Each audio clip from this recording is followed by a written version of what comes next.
Bom dia, amiguinhos! Hoje eu vou contar uma história para vocês da escritora Ruth Rocha. O nome da história é Atrás da Porta. O ilustrador é Walter Ono. Vamos ver o que tem atrás da porta. Essa é a casa do Pedrinho. É uma casa muito antiga. Ela é pegada à escola Dona Carlotinha de Araújo Sintra. Antigamente, quando a avó do Pedrinho era viva, ela ocupava as duas casas. Era uma casa só, tá? Depois que ela morreu, né, a Dona Carlota, a família separou o casarão em dois. Uma parte ficou com a escola e outra parte ficou morando na família do Pedro. O Pedro gostava muito da avó. Então ele gostava muito de visitar, né, ficar lá brincando no quarto que tinha sido da sua avó. A Dona Carlota era aquele tipo de vó que todo mundo gosta. Era aquele tipo de vó que todo mundo quer. É a vó que brincalhona, que brinca de amarelinha, de acampamento. E principalmente aquela vó que gosta de contar historinhas. E que histórias que a Dona Carlota contava? Histórias de aventura, de fada, de lobos ferozes, de meninos e meninas que desobedecem os pais. Essa o Pedrinho gostava, viu? Mas ele também gostava muito de histórias de reis, de piratas, de marinheiros. Olha ele visitando o quarto da avó. O quarto da Dona Carlota era todo forrado de madeira. Todo. E ainda tinha ficado nele alguns livros dela. Muitas fotografias antigas, objetos estranhos, caixinhas de música, caleidoscópios. Tinha um jogo engraçado com uma bola, tipo um speck, que a mãe do menino chamava de bilboquê.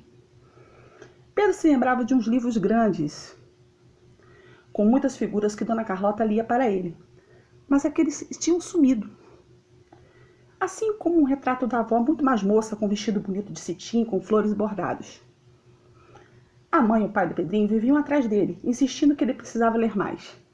Mas os livros que davam para ele, do mesmo jeito que os livros que a professora mandava ler, eram muito sem graça para quem já tinha conhecido as histórias da avó, da Dona Carlotinha.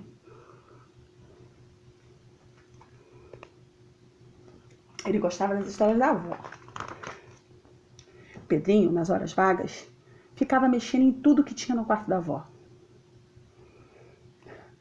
E tanto escarafunchou dentro das gavetas, no fundo dos armários, nas molduras, nos bordados, que enfeitava as paredes, que um dia ele rodou uma rosa entalhada num friso, a rosa estalou, a madeira se moveu e abriu-se uma porta na parede.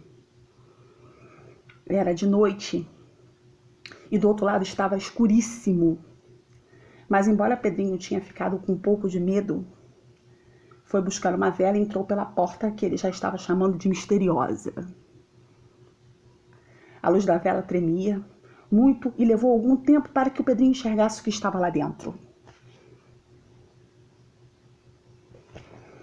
Então o coração do menino começou a bater forte porque ele estava numa sala enorme, toda forrada de estantes de livros. E no fundo, pendurado na parede, estava o retrato da sua avó. Tão bonita moça, num lindo vestido comprido com um livro na mão. Para Pedrinho, aquela era uma coisa mágica. Era como se fosse um sonho, um espaço desconhecido. Depois que passou a primeira emoção, o menino começou a olhar os livros nas estantes. Tinha livros de todos os tamanhos, de capa, de todas as cores. De repente, Pedrinho encontrou um daqueles livrões que a avó costumava mostrar para ele, aqueles que ele queria ler. O menino abriu o livro com o coração batendo. Lá estava a história do trenzinho do nariz frio, do marinheiro tatuado, dos patos que cantavam o hino nacional, e tinha a história da menina que não gostava de nada, da Torre de Babel e uma muito engraçada, que se chamava Enquanto Eles Dormem no Japão. Pedrinho chegou a ler uma ou duas, mas percebeu de repente que estava amanhecendo. Ele adormeceu. Ele não sabia por quê, mas ele não queria que descobrisse aquele segredo. Então ele botou o livro no lugar e voltou para o quarto da avó. Dormiu um bocadinho e sonhou aqueles livros todos. O menino ficou com muito sono o dia todo, até que tirou uma sonequinha depois do almoço, o que espantou muito sua mãe. À noite, depois que todos foram dormir, lá foi ele outra vez para a sala misteriosa, que Pedrinho não entendia bem onde ficava. Ele achava que aquela sala era um milagre, que sua avó tinha preparado só para ele.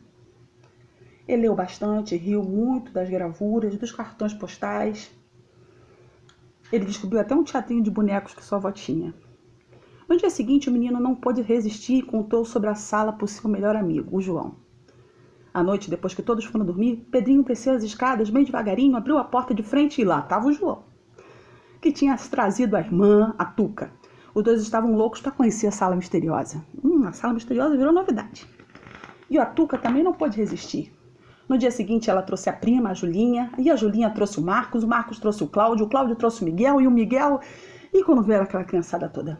Cada um trazia a sua velhinha para poder ver os livros, ler à vontade, brincar com as 1000 coisas interessantes. Todos os dias eles iam descobrindo.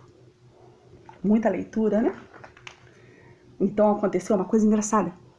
Começou a correr pela cidade um boato que a escola Dona Carlotinha de Araújo Cinta estava cheia de fantasmas. As pessoas juravam umas para as outras que tinham visto luzes.